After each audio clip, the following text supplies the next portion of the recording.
Hi, today we're at the Barbel Society Show and we're going to go around and ask some of the experts some of their best barbel fishing tips. If I was giving advice to somebody taking up barbel fishing for the first time, I would say try and keep things simple. Stick to one bait, for example, don't chop and change with baits, choose a good bait and stick to it for a long enough time, don't keep moving around with baits. But in terms of location's very important, so be prepared to move around. If you're not catching in one place, try a different spot. Location is very important for catching barbel. And finally, keep your end tackle simple as well. Don't overcomplicate things. A simple running ledger will often catch all the barbel you need. And make sure that that tackle also is strong enough.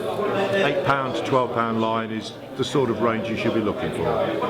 Hope that helps. Okay, first top tip would be to always select the right float, and in my case sometimes that might mean a top and bottom float, or it might mean a bottom end only attached float. So it's important to get the size right. Think about how far out you're fishing. If you're using an Avon float, use enough weight to get down to the bottom. If it's a waggler, enough weight to get out to the distance. Tip number 2 would be never fish too light. Barbel are really powerful, strong fish. I see so many people losing barbel using 3 and 4 pound line. For my part, we're talking lines from sort of 6 pound up to 10 pound.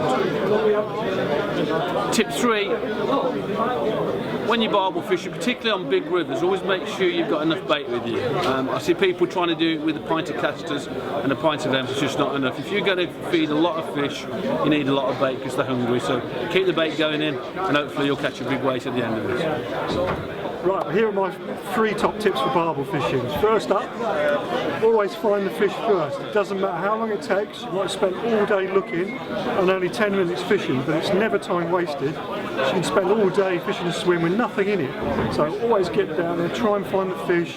Often you'll see them flashing, rolling, especially dawn and dusk. And make sure you're in a swim that's got fish in it. Secondly, when you catch a fish, whatever you do, I know it's exciting, when you net it, leave it in the water for a couple of minutes before you unhook it. Don't bring it straight out of the water. Imagine if you've just run 100 metres and then someone dunks your head in a bucket of water. It ain't going to be very comfortable.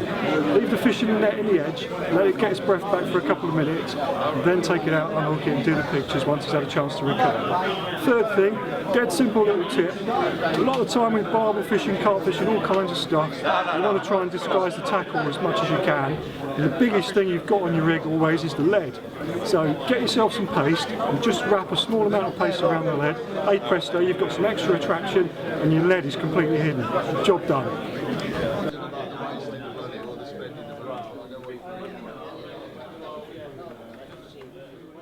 Right, I'm going to give you 3 of my tips for barbel fishing in this coming season, which is only a week or so away, and they're all related to bait. My first one is, to me, a very obvious one, but in this day and age, a lot of anglers seem to have forgotten it. I will not go barbel fishing without at least a gallon of hemp. Even if I'm fishing with boilers or pellets, you must introduce your hemp, and you really need a bait dropper for that, but that can take me into another realm of discussion. But don't forget your hemp. It's so convenient today. You can buy it in your jars and you can buy it in bags, so a couple of jars with you in the boot of the car every time you go barbel fishing. Second tip revolves around luncheon meat. Don't get stuck in into a rut the way you present it on your hook or on a hair. What I've been doing this past season, and was very, very successful, is utilising meat almost as a pellet. I'd cut my luncheon meat into tiny pieces and glue it, because you can super glue meat. Not everyone has realised that. You super glue it to your hair and you've got meat fished as a pellet. The barb will love it. And not only that, it means that you don't have to mess around with loops on the hair. Your luncheon meat will stay on all day long. You can catch 3 or 4 barbel on the same bait. And the third tip is boilies. I'm a big believer in the Crave boilie. It's a dynamite product. Very, very successful for me last year. But what I do, I like to cut that into I do away with the round shape. I cut it in half and then I shave bits off it so once again it looks like a pellet, and I super glue that onto there. So there you go, 3 very, very simple tips, a bit different to the norm, so I will give you some food for thought, and if you do it, I guarantee you will catch some double figure barbel. As long as you're in the right place next season, the best of luck.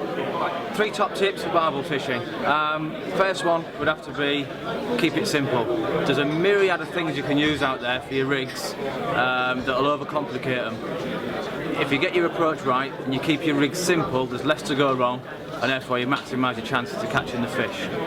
The second one would be confidence, especially when it comes to choosing your bait. If you've got 100% confidence in your bait, you'll have 100% confidence in your fishing. Don't chop and change your baits session to session. Stick with one, keep at it for a period of time, and your results will come. And the third one, if you're looking for the bigger than average fish, then choose one stretch and stick to it and learn your stretch. If you go to the same place regularly, then keep trying different swims. You'll soon find out where the bigger fish tend to live, away from the shoals of smaller fish, and then you can hone your approach to catch the double figure barbel. Our first barbel tip is this: learn to understand what your feed is doing. It doesn't matter what bait you choose, it's how it behaves in the water and how the fish will respond to it. Don't make assumptions, understand, watch, observe. It's all there on the DVDs. Our second tip, take a bait dropper. Fantastic way of getting your bait down at the bottom of the swim, but what I like to do is use a separate rod so you can bait up while your other rod's fishing. Great tactic. The most important thing you will ever do in barbel fishing is when you've fed a swim is to rest it. Give the fish a chance to get on the feed, to get confident, and when you go in then, job's a good one. We're walking back to the car now after a great day at the Barbel Society Show. I've learnt loads from these top anglers, and I hope you have too. Thanks for watching.